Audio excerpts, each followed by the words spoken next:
Muitíssimo obrigado a todos. 2 dias é cansativo, é corrido, e nós reconhecemos esse esforço todo de vocês.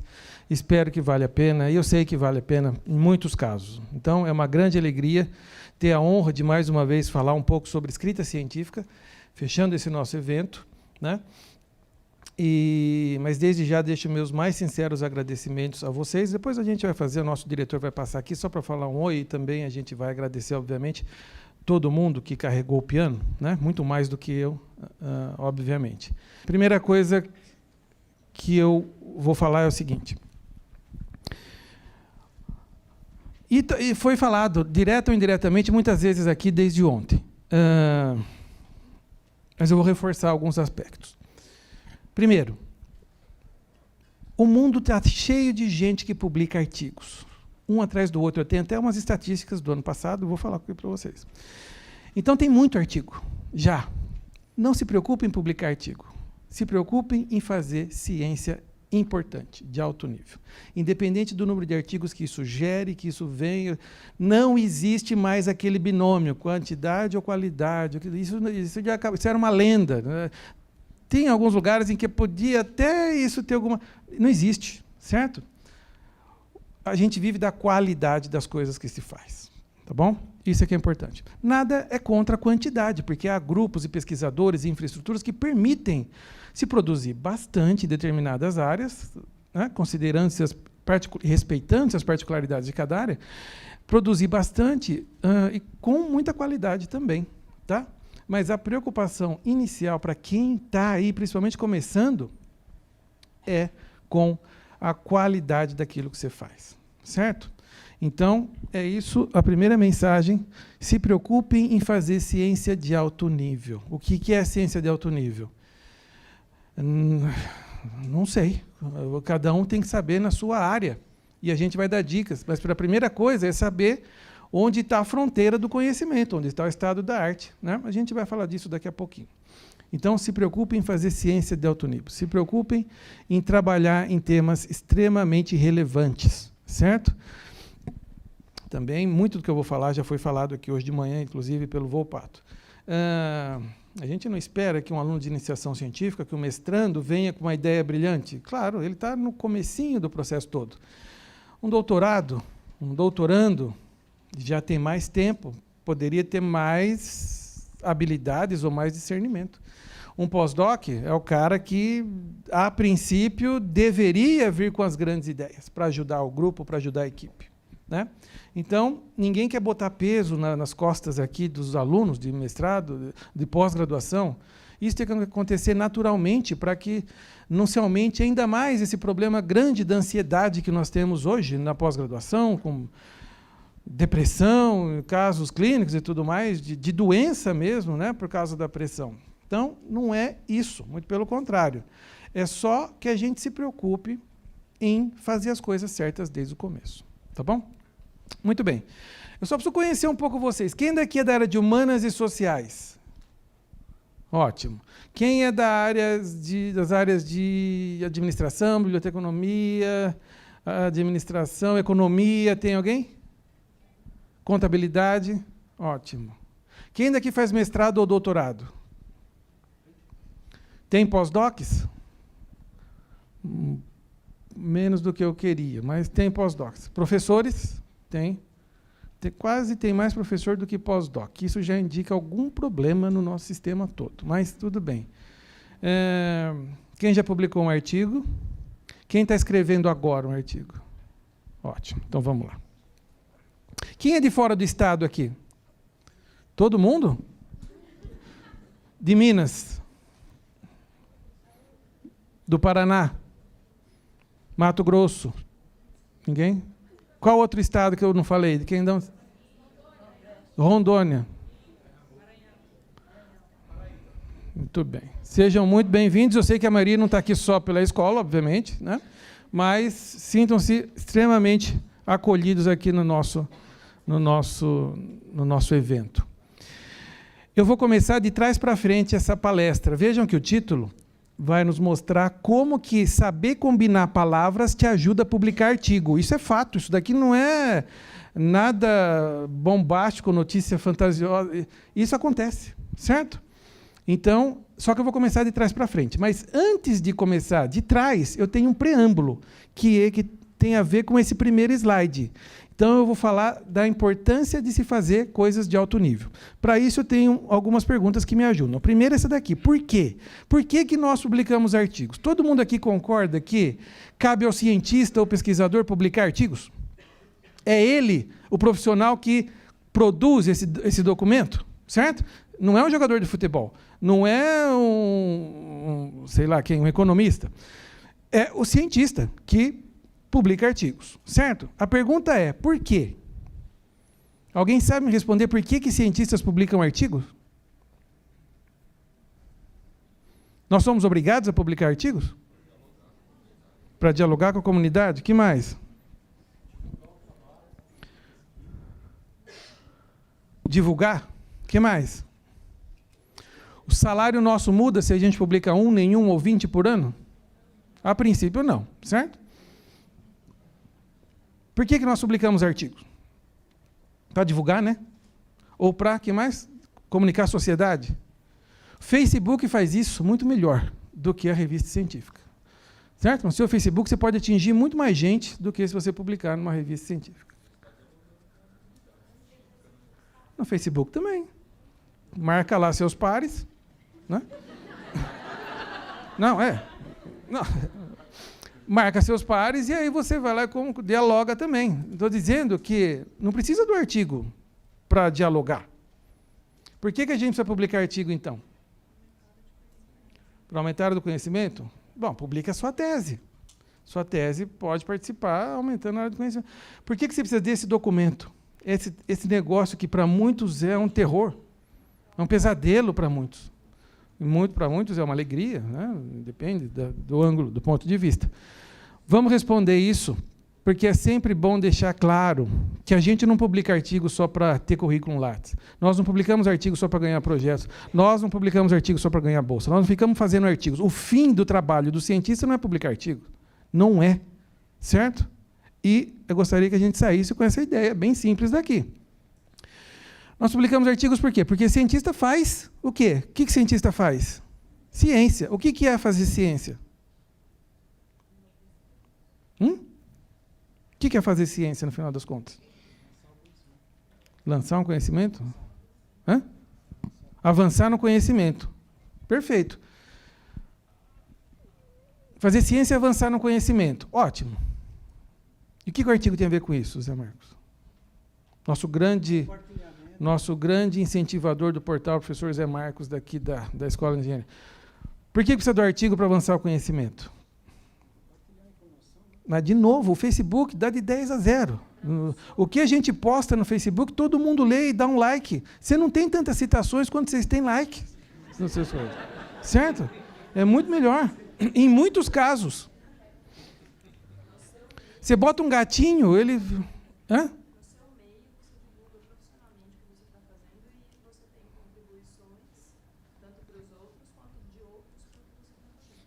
É uma interação. Não pode ter uma rede social para isso? Mas é mais ou menos por aí. Validação, você tem uma chancela da área e tudo mais, mais ou menos isso que você quis colocar, tem um diálogo. O diálogo tem uma coisa mais básica. O que é fazer ciência? Fazer ciência é, a partir de uma ideia, uma hipótese, uma pergunta, certo? Aplicar uma série de procedimentos que são guiados pela lógica. Então, ciência e filosofia ainda se mantêm unidas, e tem que manter, porque a gente usa lógica. A lógica nasceu na filosofia, certo? Aristóteles, depois, Platão, Aristóteles, São Tomás de Aquino, e dali para frente. Então, não dá para dissociar ainda, nem precisa, né? Ciência e lógica. Então, cientista é aquele profissional que, a partir de uma pergunta, aplica uma série de procedimentos guiados pela lógica que a gente chama de método científico. Lembra do método científico?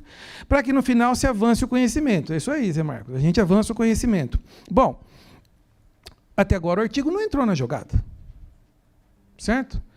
Por que a gente precisa desse bendito artigo? Tenho lá um aluno de doutorado, ele descobre lá uma molécula no meu grupo que cura 90% dos casos de câncer de mama. É um grande avanço. Está lá o resultado. Estou vendo. Me mostrou o gráfico. Já é um grande avanço para a área? Para a minha área que trabalha nisso? É? Claro que não. A área foi lá no meu laboratório ver isso? Não, nem cabe todo mundo. Né? Até caberia, mas não foram. Certo? Então não houve divulgação. Mas aí ele defende uma tese. A tese em inglês, por exemplo, fica disponível para o mundo todo. Quem quiser ver, está lá. Todos os detalhes do trabalho. Agora já é um avanço para a área? Sim ou não? Não, porque nenhum cientista busca avanços em teses. Não é o documento que se busca avanço. A tese não serve para isso, certo? A tese é um documento acadêmico que serve para te dar um título de doutor. Pelo menos aqui no Brasil é para isso que serve. Nós não buscamos avanços em tese. Então é o seguinte, já foi diferente no passado, na Idade Média, um cientista escrevia uma carta para o outro. Caro amigo, hoje eu descobri tal coisa. No futuro vai ser diferente também, certo? Daqui 20 anos, todas as editoras... as editoras, que são seis editoras dominam o setor de publicações científicas no mundo todo, em todas as áreas. Eles não falam, né? Mas está todo mundo desesperado com a mudança de modelo de negócios que está ocorrendo com acesso aberto. Eu não sei, que eles não vão perder negócios, né? Mas vai mudar, com certeza. Se vai ser bom para quem, ruim para quem, não se sabe, mas vai mudar. Então, daqui a uns 20 anos, talvez a gente não tenha esse número enorme de revistas mais gerais, mais específicas em cada área. Talvez as redes sociais vão ter um papel muito importante. Né? Talvez substitua, não sei. Né? Isso são conjecturações. Né? Mas vai mudar. Mas o que nos interessa é hoje, é o tempo atual, é agora que nós estamos jogando. Então é o seguinte, hoje só existe um veículo que leva o avanço que eu tenho na minha pesquisa científica, o avanço que eu fiz da ciência no meu trabalho, para a área, que são os meus pares. Esse veículo qual é? É o artigo científico internacional. Não tem outro veículo. Então, não dá para dissociar a vida de cientista de escrita e publicação de artigo. Não dá. Certo? Respeitando as particularidades de cada área. Algumas áreas de educação, de educação também, de humanas, né? Talvez não é o artigo, embora todas as áreas tenham grandes revistas, lógico, mas talvez lá o artigo não tenha esse peso todo como tem na nossa. Talvez lá o produto maior seja um livro, seja um ensaio, seja uma peça, seja uma monografia, um pensamento, e assim por diante. Tá? Nas nossas áreas, aí, mais de exatas, engenharias, biomédicas, o artigo é que tem esse papel.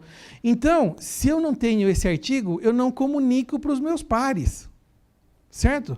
Por mais que eu coloque no Facebook, por mais que eu publique minhas teses, ninguém busca avanços aí. Hoje o modelo que existe é esse, é o artigo científico internacional. Certo? A gente pode gostar, concordar com isso, a gente pode não gostar, não concordar com esse modelo, não muda absolutamente nada. Tá? É isso que funciona. Então, o papel, o fim do cientista não é publicar artigo. A gente não trabalha para publicar artigo, a gente trabalha para produzir avanços na nossa área. Só que, para ter esse avanço, eu preciso desse veículo que é o artigo científico internacional. Ponto final. Certo? Então, é para isso que a gente publica. Tá bom? 1, 10, 20 por ano, depende de um monte de fatores, principalmente das áreas, grandes áreas, sub-áreas. Tem áreas onde um artigo por ano é um excelente número, tem áreas onde 20 artigos por ano também é um bom número, certo? Mas precisamos desse avanço, quem faz ciência precisa disso, tá bom? Segunda pergunta, que me ajuda aqui. O que nós publicamos? Cientistas publicam ideias. Nós não publicamos resultados, nós não publicamos figuras, nós não publicamos metodologia, nós não publicamos conclusões. Antes de tudo, vem a ideia, certo? E eu vou gastar mais 3 minutos para falar da importância das ideias. Já falamos hoje de manhã na questão do projeto. Lógico, o projeto é o documento onde é a primeira vez, é o primeiro documento onde a ideia toma forma física. É o projeto de pesquisa, é o que vem antes, certo? Então, já não vou me deter muito nesse tema, mas se você não tem capacidade de ter boas ideias, a sua vida como cientista está um pouco complicada. Um cientista já profissional, né? Já não formando como vocês. Um cientista que perde a capacidade de ter ideias, ele não é mais cientista. Ele é um professor, diretor de centro, reitor de não sei o que lá, mas cientista não é mais. Ele vive de ideias. Nós vivemos de ideias, tá bom? Todo grande avanço científico nasceu na cabeça de alguém. Não nasceu em outro lugar, não tem outro nascedouro. Os avanços científicos não nascem em um laboratório de milhões de dólares. Embora se precise disso em alguns casos, claro. Mas, antes de ir para o laboratório, nasceu no intelecto de alguém, na combinação ali de sinapses neurais na cabeça de alguém. Só isso. Esse cara somos nós. Nós temos essa capacidade, certo? De ter ideias. É só treinar. E a principal ferramenta para ter ideias é criatividade. Então, eu já falei ontem na abertura que eventos como esse gostam de, né, muito humildemente, prover um remendo para alguns gaps do nosso sistema de pós-graduação. Esse é um deles, né? Nossos programas de pós-graduação não têm disciplinas para despertar a criatividade, para despertar a capacidade de gerar ideias, né? Se preocupe com isso. Se preocupe com essa capacidade de ter ideias, mas você precisa trabalhar um pouquinho, né? Botar um pouco de esforço, senão também não tem graça, tá bom? E para fechar, eu vou trazer um exemplo. Eu fecho essa primeira parte, de um trabalho que eu vi nos Estados Unidos. O professor Gilson já falou bastante de ideias hoje, mas eu quero dar minha contribuição para essa questão de ideias esdrúxulas, que a princípio é o que a gente busca, porque depois a gente peneira, vê se funciona ou não, tal. Mas é bom pegar ideias que a princípio parecem absurdas, porque são ideias diferentes, são ideias fora da caixa. Já ouviram essa expressão? To think out of the box? Se eu tivesse que falar uma frase que é o segredo do sucesso, profissionalmente falando, é essa: to think out of the box. Pense fora da caixa. Isso resume tudo, certo? Aliás, quase tudo, porque precisa trabalhar também naquela ideia, não é só ter ideias. Você pode morrer com aquela ideia lá se você não botar em prática. Mas veja, na minha área tem gente que trabalha com glioblastoma. É uma doença, um tumor cerebral, certo? Terrível, né? Pequenos tumores no cérebro que tem por características ser extremamente invasivos e agressivos. As células se reproduzem muito rapidamente. Eu estou dando aqui um estudo de caso para mostrar um potencial das ideias. Aí teve um grupo, todo mundo que trabalha nessas áreas quer fazer uma molécula para ter uma nova quimioterapia, para matar essas células do tumor, para impedir essa característica do tumor. Então todo mundo busca uma terapia nova, uma molécula para matar essas células que estão se reproduzindo no cérebro. Um grupo, e eu estava assistindo essa apresentação, gostei, trouxe para o curso, é um grupo americano, pensou diferente. Por que a gente não inventa uma maneira de criar um dispositivo para guiar essas células de dentro do cérebro para fora do cérebro? Então, o que eles sugeriram? Vamos usar um canudinho que tenha nanofibras. O camarada está lá com glioblastoma, você faz uma operação intracraniana, coloca um canudinho, dentro dele tem nanofibras, e as células, ao invés de crescer dentro do tumor, do cérebro, crescem pelo canudinho e saem pelo lado de fora. Essa não é ideia, não é extremamente absurda? Não é a ideia mais ridícula? Para a gente que não é da área, desculpe a palavra, também é nojento, né? Pensar nisso, só de pensar, para a gente que não é da área médica, é horrível isso, né? Mas veja, então eu fico me imaginando, numa reunião de grupo, alguém levanta e fala, bota um canudinho na cabeça do paciente. Isso é um negócio doido. Todo mundo sabia disso, alguém pensou diferente, o que eles conseguiram? Um artigo na melhor revista que eles podiam publicar. A ideia foi publicada na melhor revista possível. A comunidade chancelou isso daqui. Por que a comunidade chancelou isso? Aqui está o dispositivo, né, uma ilustração, aqui um modelo animal, e aqui mostra, né, as nanofibras, as células que se locomovem ao longo do canudinho, mesmo na direção das nanofibras. Essa é a parte de nanotecnologia, que todo mundo já conhecia, então. Mas os resultados não são importantes. O importante para nós é que a ideia, que a princípio era absurda, se tornou um grande trabalho. E como esse é porque eu sou muito preguiçoso, senão eu poderia ter colocado um monte de outras ideias aqui. Como esse, tem um monte de outras ideias no nosso dia a dia, nas áreas de todo mundo aqui. Certo?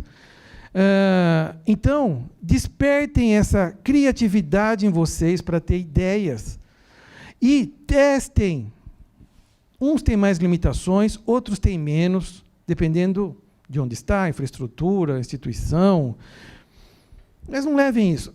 Tem mais ou menos limitações para testar coisas, porque ciência é feita de erros e acertos, principalmente a nossa, experimental, né? Para quem é experimental. Então, a gente precisa testar. Vocês não podem ter medo de errar.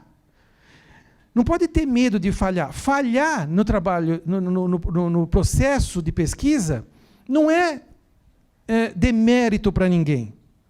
Se aquilo que você pensou inicialmente não deu certo, não se preocupe. Isso não é demérito. Certo?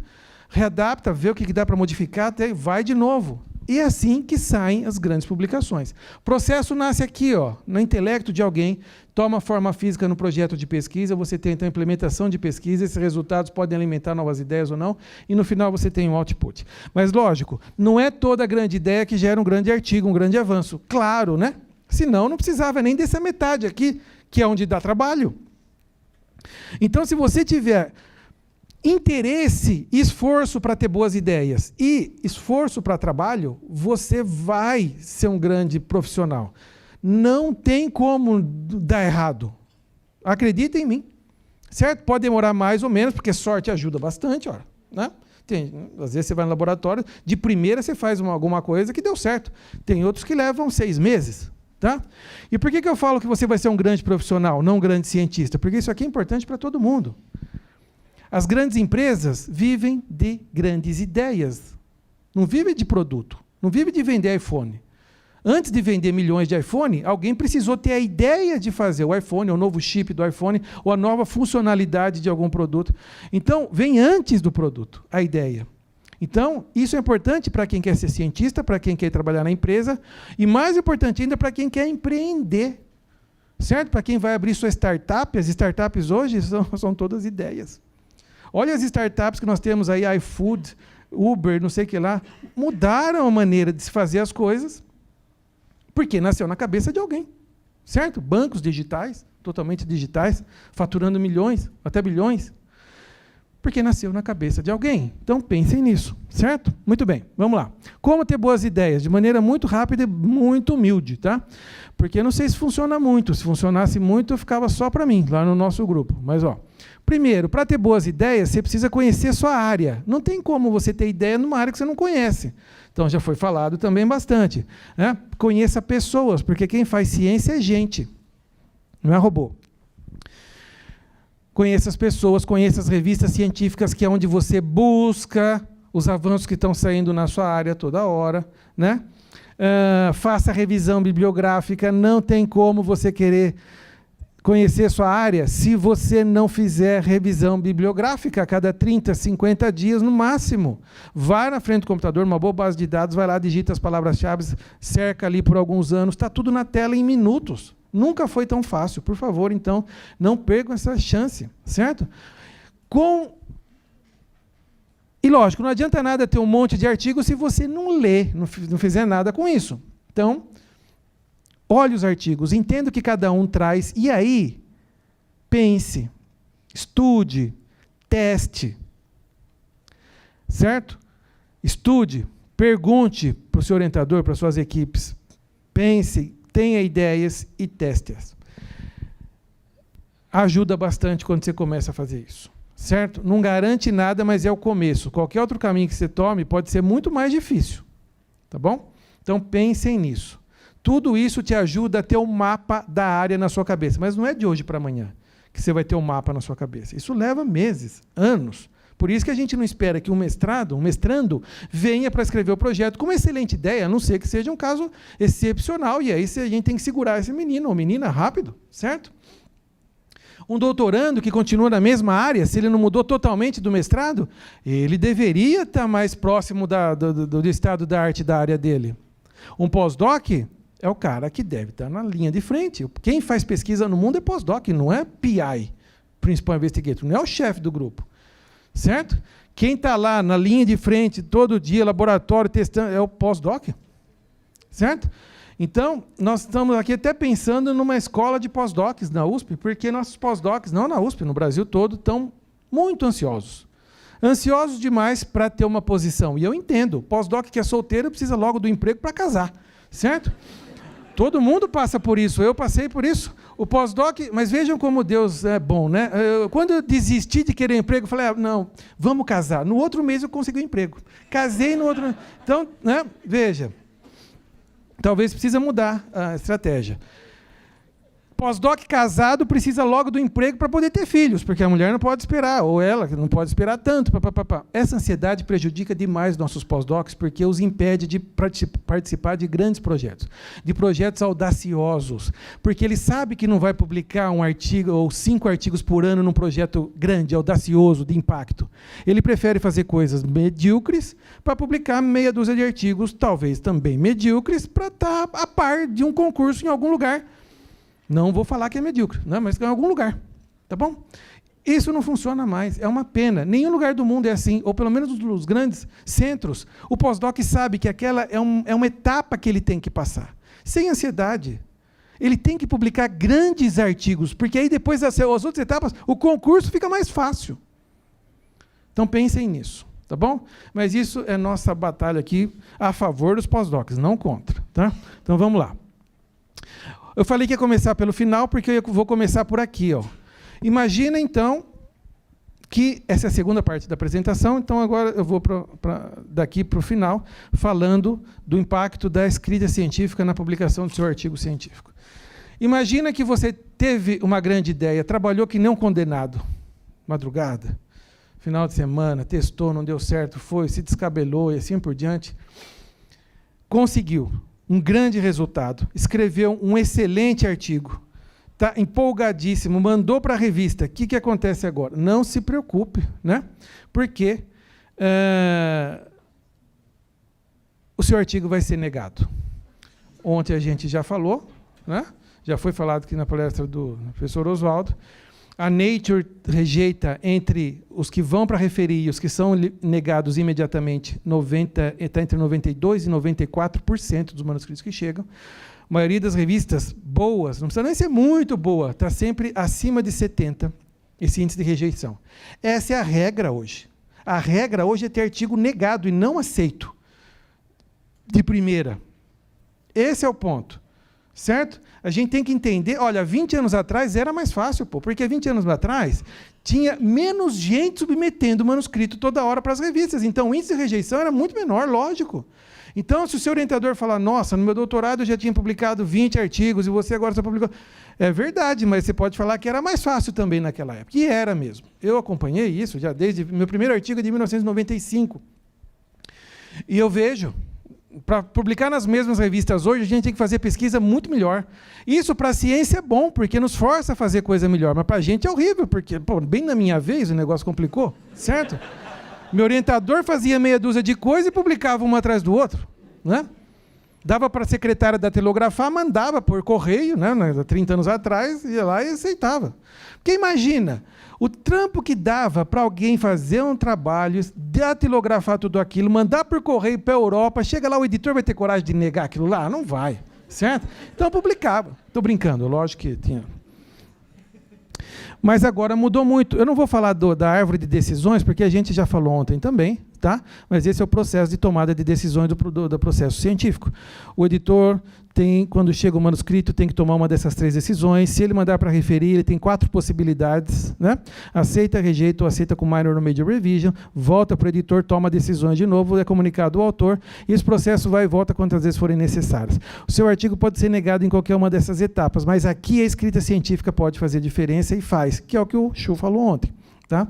Na palestra dele. Então, já foi comentado bastante do ponto de vista do editor, o que o editor lê, certo? A cover letter, o título, quem são os autores, o abstract é quase que um padrão. Cada editor vai ler o que ele quer, não está escrito em nenhum lugar, certo? Vai olhar a qualidade de figuras, vai ver conclusões, né? Mas, lógico, né, que pela estatística dá para perceber que o editor não vai ler seu manuscrito inteiro.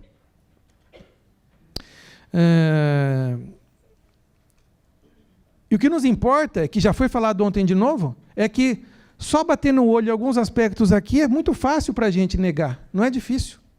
Esse é o ponto. E é aí onde a gente entra com esse curso de escrita científica para ajudar. Então vamos ver alguns pontos chaves aqui. Ó. Primeiro, a cover letter. A cover letter sempre foi uma formalidade. Caro editor, estamos encaminhando esse artigo para publicação, esse manuscrito para publicação na sua revista. Nunca foi publicado e não está sendo considerado por nenhuma outra revista. Atenciosamente, fulano de tal. Pode ser que seu artigo seja publicado? Pode. Tá? Mas por que perder a chance de falar assim, ó, caro editor, há 20 anos, essa molécula derivada de uma planta foi descoberta e com grande potencial de matar células cancerosas. Mas foi impedida de usar na clínica porque também era muito tóxica para células saudáveis. Nesse trabalho, a gente mostra que uma modificação química bem simples nesse grupo, né, permite que a molécula tenha uma grande eficiência para matar células cancerosas e quase sem nenhuma toxicidade para células saudáveis. A gente conseguiu reduzir o número de quimioterapias de 10 para 2 sessões. A gente acha que é um grande avanço, sua revista é um ótimo veículo para divulgar isso. E a gente acha que vai trazer boas citações para a sua revista. Olha a cabeça do editor. Certo? Olha a diferença que faz.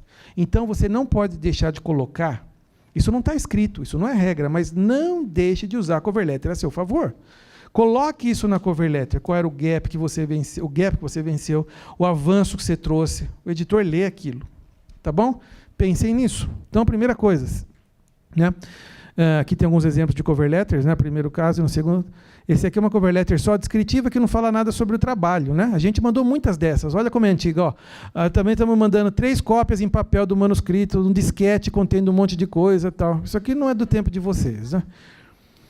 E aqui onde a gente fala. Esse manuscrito é o primeiro repórter de uma nova estratégia para investigar. Esse aqui é uma cover letter nossa de um artigo aí de algum momento, certo? Título. É fácil ou é difícil escrever um bom título? É difícil, é chato para chuchu, embora a gente tenha coisas já mecânicas na nossa cabeça. Não pode ser muito longo, não pode ser muito geral, vamos ver. Tem que trazer palavras-chave, papapá. Óbvio, né? Eu quero dar uma dica a mais. Então, título. Vamos falar um pouquinho dessas partes de um artigo científico aqui, né? Vamos lá, título. Esse título, vocês nem leram, mas vocês sabem que não é bom, e o problema é tamanho, certo? Então, coisas que são óbvias, eu vou passar mais rapidamente. Esse título, Executive Hubris, The Case of a Bank CEO, aí quando é publicado tem a referência embaixo. Esse título é bom, não é bom? Gostaram, não gostaram? O que vocês acham? Ele é muito o quê? Muito curto? Primeira vez que eu ouço isso. Mas não é um problema. Tá? Falta informação. Existe outra maneira de falar isso. Ele é muito o quê? Geral. Certo? Genérico é mais uma conotação mais negativa. Ele é muito geral. A pergunta é, títulos gerais são bons ou não? Depende da área. Áreas como administração, economia e contabilidade, eu sei porque eu vi isso, eu busquei isso, né, para preparar os cursos. Bons artigos em todas as grandes áreas e grandes revistas, elencadas pelo índice fator de impacto. Nessas áreas é mais frequente ver títulos mais gerais, então não é um problema, você só precisa saber como é na sua área. Só precisa entender, ver a frequência, a estatística. Se frequentemente você vê títulos bem gerais de bons autores e boas revistas na sua área, ótimo, certo? Áreas que eu conheço, exatas, engenharias, biomédicas, biológicas, a gente prefere títulos muito mais específicos, com mais informação sobre o trabalho, tá bom? Esse título aqui, ó, é bom ou é ruim? The Effect of Forest Land Use on the Cost of Drinking Water Supply. Espaço econométrica análise. O que vocês acham? É muito longo? É muito geral? Não. Pelo título dá para saber em que área eles trabalham? Dá. Pelo título dá para saber que metodologia, que método eles usaram? Dá. Ótimo. Agora a pergunta seria, pelo título... Seria não, é. Pelo título dá para saber qual foi o resultado da pesquisa deles? Sim ou não? Mais ou menos? Qual foi o resultado? Sim, mas qual foi o resultado? Não dá para saber. Não tem nada de resultado ali.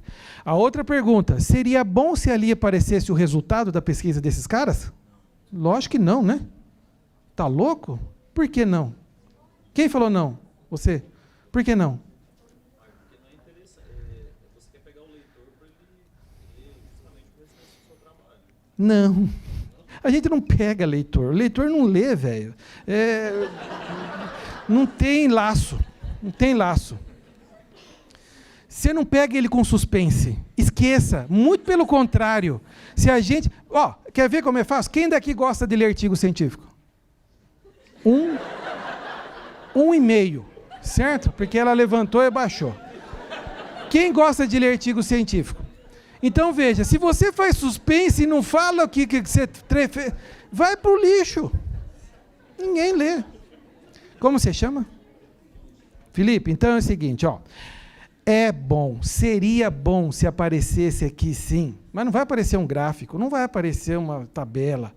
Mas, e pasmem, quando a gente reconhece um grande resultado no título, não perde o interesse. Aí é que o leitor vai ler mesmo, porque ele, conhecendo a área, sabe que aquilo é bom. Tá? E eu não sei se é uma tendência, mas a gente vê muito nas grandes revistas, cada vez mais títulos trazendo os resultados. Coisa do tipo, ó, isso aqui é inventado. Metal Polymer Nanocomplexes Induce the Spontaneous Regression of Lung Tumors. Tá? Não está aqui o resultado? Todo mundo reconhece o resultado aí? Lógico. Esse aqui, ó. Quorum sense Salmonella, selectively trigger protein expression within tumors. Não está aqui o resultado? Tá? Estou tendo exemplos de várias áreas e grandes revistas. Ó, isso aqui é PNAS, Proceedings of the National Academy of Sciences, americano. Nature, NERLP6 negatively regulates innate immunity and host defense against bacterial pathogens. Não está aqui o resultado? Esse daqui, Potassium Dependent Oxygen Safety Pathway regulates plant root hydraulics. Não está aqui o resultado? Como que aparece o resultado? Um verbo. Então, o autor teve a capacidade de combinar palavras e com um verbo bem empregado, ele colocou o principal achado dele. Isso faz toda a diferença. Essa é a dica que eu quero falar sobre títulos. Sempre que possível, façam isso. Tá bom? Agora, com um olhar um pouco mais clínico, você pode encontrar isso na sua área também. Tá? Tem um monte de outros exemplos que eu vou passar mais rapidamente. Abstract. Tá? Essa é a outra coisa que eu vou falar mais rapidamente aqui, acho que já foi falado aqui também por cima, né? Então não vou usar muito tempo. Pessoal, não é difícil escrever um bom abstract, é só saber que informação colocar num bom abstract, certo? Imagina que você vai se inscrever, sei lá, num programa de pós-graduação. Você chegou na secretaria da pós-graduação, vai se inscrever. A pessoa fala assim, você me dá seus documentos e preenche essa ficha, certo? Imagina essa situação. Aí ele te dá a ficha para você preencher em branco. O que você faz? Você não vai perguntar o que eu ponho aqui? Que ordem que eu ponho? O que você quer que eu... Não é assim?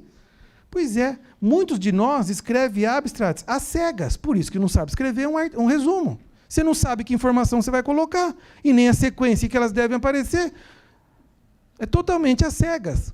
Certo? Então, há uma maneira de se combinar informações num abstract que não está escrito como regra em lugar nenhum, mas é de consenso geral. É só a gente lendo bons abstracts que vai aparecer essa estrutura aqui. Ó. Um abstract tem essas partes. Acho que já foi falado, inclusive. Né? Contextualização, gap, propósito, metodologia, resultados e conclusões. Nessa ordem. Certo? Não dá para contextualizar, falar do gap, contextualizar de novo. Depois... Não, já foi embora. Então, coloque contextualização, gap, propósito. Abstract tem 150, 250 palavras, então são algumas sentenças que você vai usar aqui. Isso aqui aparece em todas as áreas, em artigos bem escritos. Tá? Exemplos da literatura. Ninguém precisa ler esse texto. Mas aí eu fiz nesse texto a classificação de cada sentença. Quando eu faço essa classificação de cada sentença, essa é exatamente a ordem do texto. Contextualização. E é exatamente aquilo lá que a gente mostra. Que não é nenhuma novidade. Esse modelo não é nós que estamos propondo. É o que está aí, nos bons artigos. Tá? Contextualização, para quem não lembra. Fale qual é a grande área e qual a importância da grande área. Gap, o que está faltando, o que tem que ser melhorado, o que tem que aumentar a eficiência, baixar custo, o gargalo. Depois o propósito, o que você fez? Eu fiz tal coisa. Tá? É isso que nós estamos mostrando aqui. Desenvolvemos esse novo metodologia. Metodologia, muito rapidamente, o seu principal resultado e as conclusões. O que são conclusões? Como que ele contribui para a grande área. Certo? Como que seu trabalho pode ajudar na grande área, seja seu trabalho experimental, ciência básica, engenharia aplicada, tá? E assim por diante. Tá bom? Aqui tem outro, só para fechar essa parte de abstract, tem outro exemplo onde o autor começa com essa frase.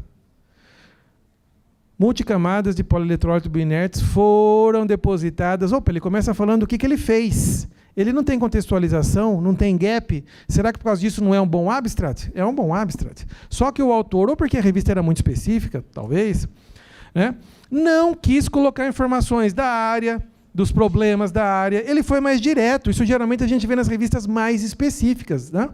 Não tanto nas revistas mais amplas, mais gerais. É um excelente abstract. Então, tem duas partes que não podem deixar de aparecer, que é propósito e resultados. Se um resumo não tiver propósito ou resultados, não é mais um resumo. É um parágrafo qualquer só. Tá bom? Mas a gente não vai escrever só esses dois. Vamos acostumar a escrever um abstract completo, com a sequência adequada. Certo, pessoal? E é lógico que eu mostro depois alguns exemplos. Tem revistas que pedem o modelo dela. Tá? Se você vai publicar nessa revista, você tem que usar esse modelo e assim por diante. Aqui eu mostro alguns exemplos de geografia. Essa parte em branco é a parte de contextualização. Ele fala da grande área, depois ele fala do gap. O gap sempre tem palavrinhas mágicas, however, although, but. Certo? Vão introduzir o problema. Tá?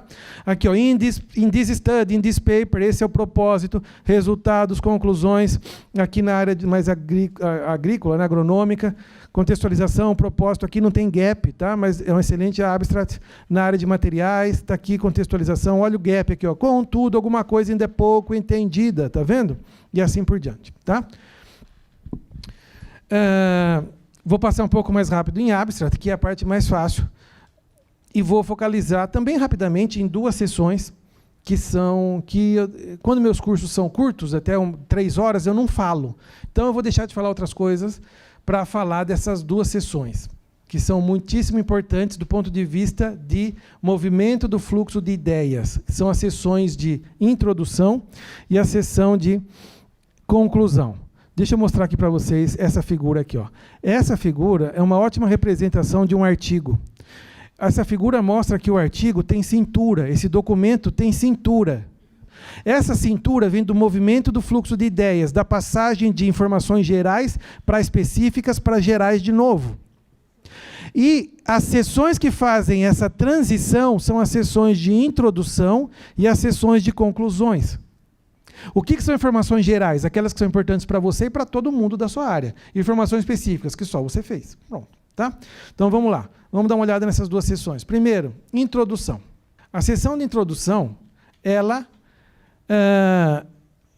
muitos autores sobre escrita científica, quando tentam ensinar a escrever uma boa sessão de introdução, lançam mão de perguntas. Quais perguntas deveriam ser respondidas na introdução? É uma maneira de ajudar a escrever. Por exemplo... Por que essa área é importante? O que foi feito até agora? O que não foi feito? E o seu estudo? Por que ela é importante? Então, um apanhado aqui de vários autores, né, são algumas perguntas que eles dizem que devem ser respondidas na introdução. E eu concordo, de certa forma. Tá? Não tem outras perguntas. Por exemplo, aqui não pode aparecer uma pergunta, qual foi o seu resultado? Não é na introdução que a gente fala qual foi o nosso resultado. Certo? Bom, mas eu não gosto muito de sugerir...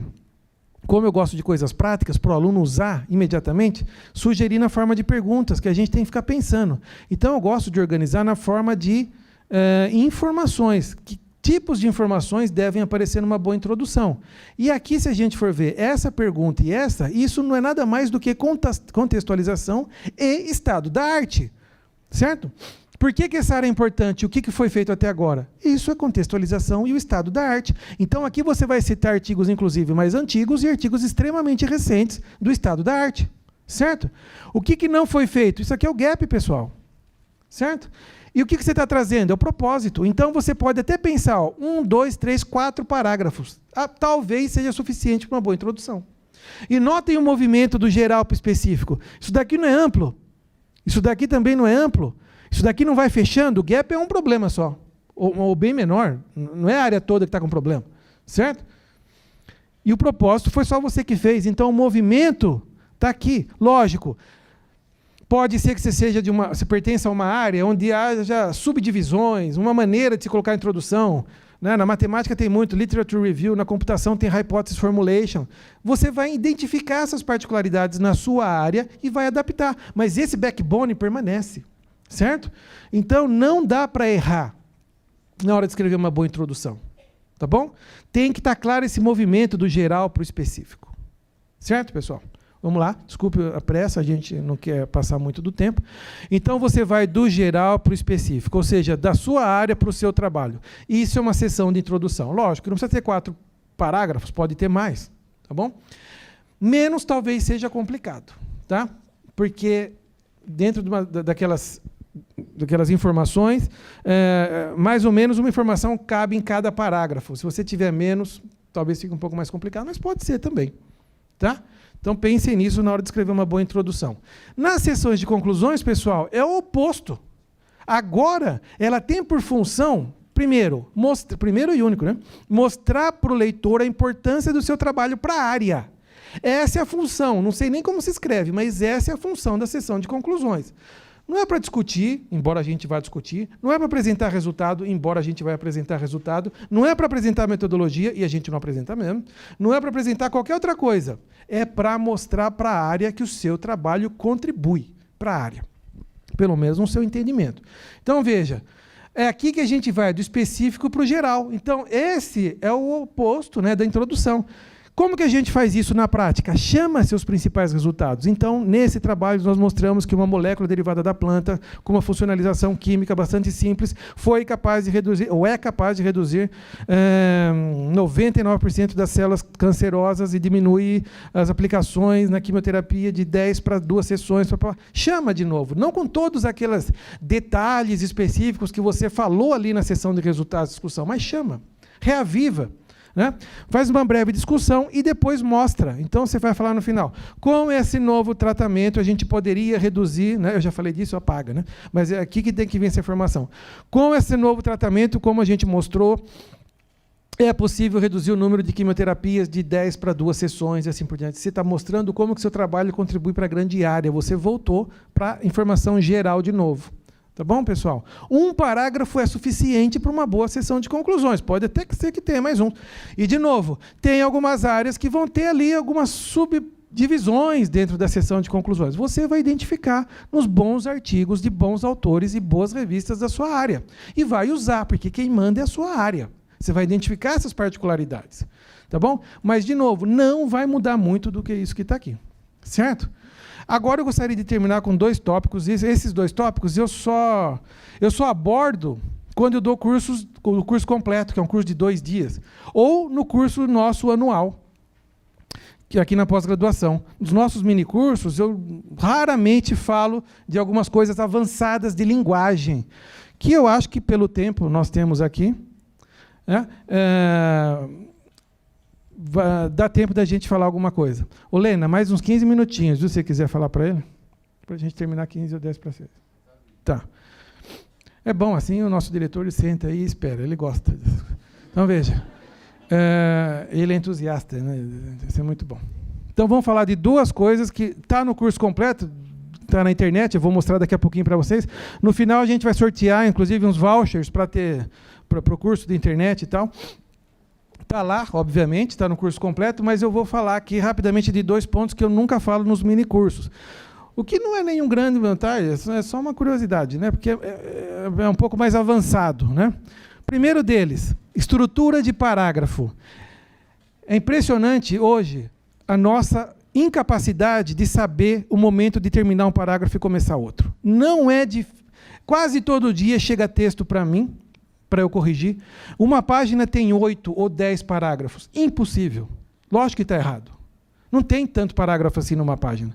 Parágrafo de 2, 3 linhas, 4 linhas, 2 linhas, 4 linhas, 5 linhas. Não existe isso. E não existe mesmo. Eu só vou ligando um no outro, porque é o mesmo tópico, é a mesma mensagem. Passou para outro parágrafo porque não tem a mínima noção do que está fazendo. Só isso. E eu me preocupo um pouco mais com isso, estou aprendendo, mas eu também fazia assim. Né? Então, a gente, nesse curso, em algum momento lá na frente, fala sobre estrutura de parágrafos e a gente usa uma ferramenta para isso, que são as topic sentences. Uma topic sentence é uma ferramenta da linguística que nos ajuda a estruturar parágrafo, ou seja, nos ajuda a saber o momento de passar para o outro parágrafo. Certo? Bom, de quebra, isso a linguística já conhece há muito tempo.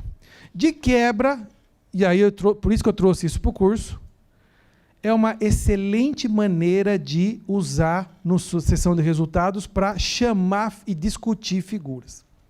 É ótimo para o texto, para transformar a mensagem gráfica da tabela, do gráfico, da imagem, em palavras no texto. Então, rapidamente, o que são topic sentences? É mais ou menos assim, é como se cada parágrafo tivesse um título, ou uma matéria de jornal. Não tem o título da matéria? Pela matéria, você não sabe mais ou menos o que... Pelo título, você não sabe mais ou menos o que vai estar na matéria? Isso em português recebe o nome de tópico frasal, que são topic sentences. Isso é a estratégia que a gente sugere, né? Para a escrita científica, melhor ainda. Isso daqui é uma coisa já bem antiga, da linguística. Tá? Mas veja, quando a gente fala de topic sentences, a gente está falando de uma maneira de organizar um parágrafo onde a primeira sentença é especial. A primeira sentença, que vai ser chamada de sentença, ou topic sentence, ela vai, para ser considerada como tal, ela tem que trazer um tópico e uma mensagem. Um tópico e uma mensagem. Por exemplo, né? Olha aqui, ó, alguns exemplos desse livro da Mimi Zeiger, é um pouco mais, não é tão novo, mas é onde ela aborda esse tema. Olha aqui, ó. Vamos ler esse daqui, ó, segundo aqui, ó. Não, o terceiro. Pulmonary nerve. Aqui é um começo de parágrafo. O parágrafo continuaria aqui, tá? Então, o parágrafo começa assim, ó. Pulmonary nerve endings were relatively insensitive to diaguanides, assim, table 1. Ponto. Essa primeira sentença é uma topic sentence, porque ela traz um tópico e uma mensagem. Vamos entender o que é isso agora pelo texto. Tópico é do que o parágrafo fala. A mensagem é alguma coisa associada, é o que acontece com esse tópico. E tem sempre associado a ele um verbo, certo? Na mensagem. Então, por exemplo, qual seria o tópico aqui? Terminações nervosas pulmonares. Esse é o tópico disso que o parágrafo vai falar. E a mensagem é que elas são insensíveis. Olha o verbo aqui, ó. Elas são insensíveis à diguanida. Certo? O tópico e a mensagem. Aí, olha onde que chama aqui, ó. Olha, falei em chamar, apareceu o nosso diretor ali. Pô, é? Podia chamar aqui o prêmio da Mega Sena, né? Quem sabe lá para então, veja, é onde ele chama o resultado na forma de gráfico. Certo?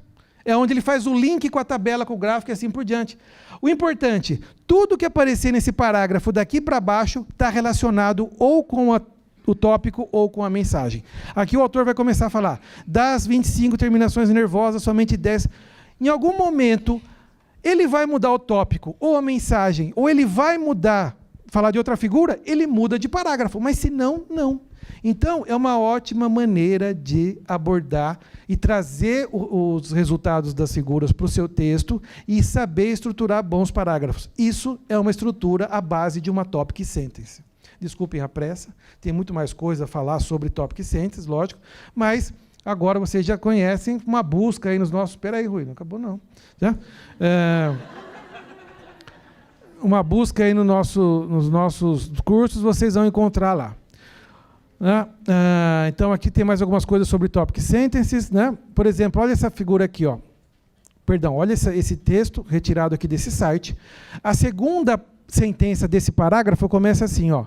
Chegando arriving in the land below the Rio Grande River, the Spanish conquistador Hernando Cortés was surprised to see the local inhabitants raising crops that included avocados, corn, garlic, and nuts. Onions, tomatoes, chili peppers, and palm were also grown in the rich soil.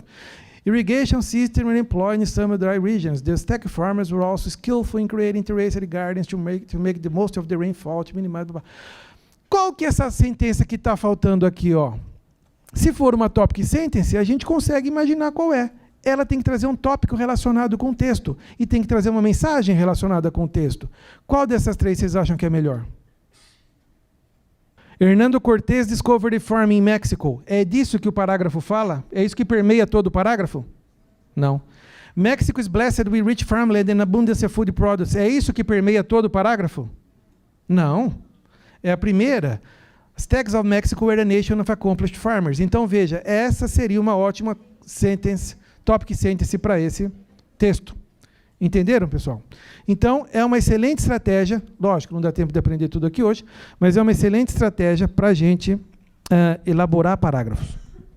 Tem uma parte de ritmo de escrita. Escrever artigo é escrever uma música. Você escreve e dá o ritmo para alguém ler, interpretar.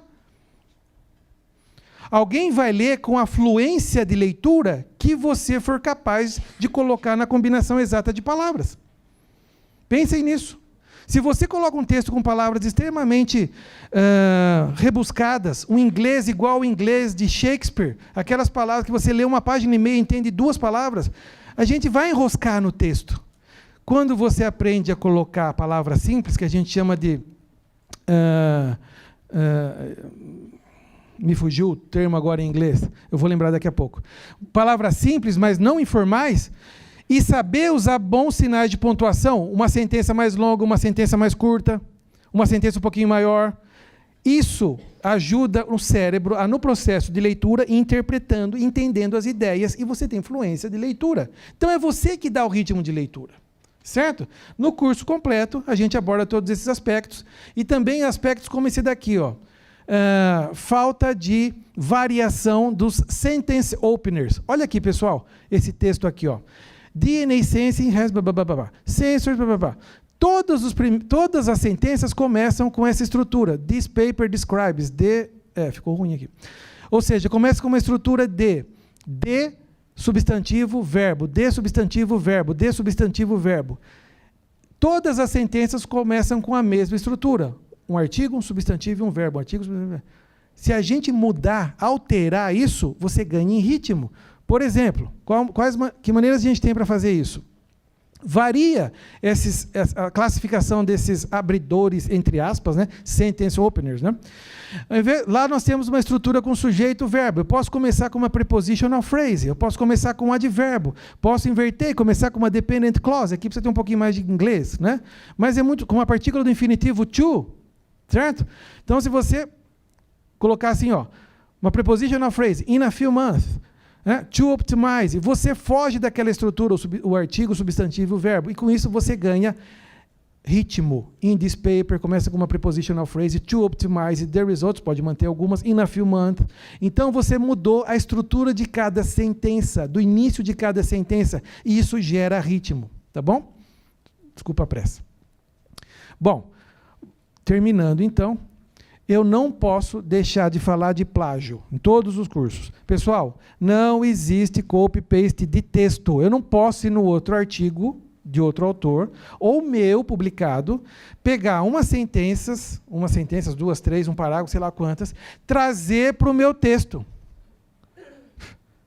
Não posso trazer para o meu texto e falar de onde veio. Isso é plágio, burro, porque você está falando de onde você plagiou. A não ser, eu só posso trazer uma sequência de palavras de outro autor se vier entre aspas e você estiver usando o recurso da citação direta, certo? Mas não são todas as áreas de escrita científica que a gente costuma muito usar esse recurso, muitas vezes, tá bom?